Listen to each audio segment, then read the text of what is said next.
coerce into, force to do something. For example, the stepmother coerced the children into doing the dishes. Accolade, praise. For example, he received accolades for his brilliant performance.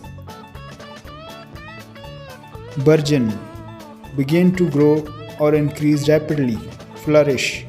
For example, the company wants to make profit from the burgeoning property business.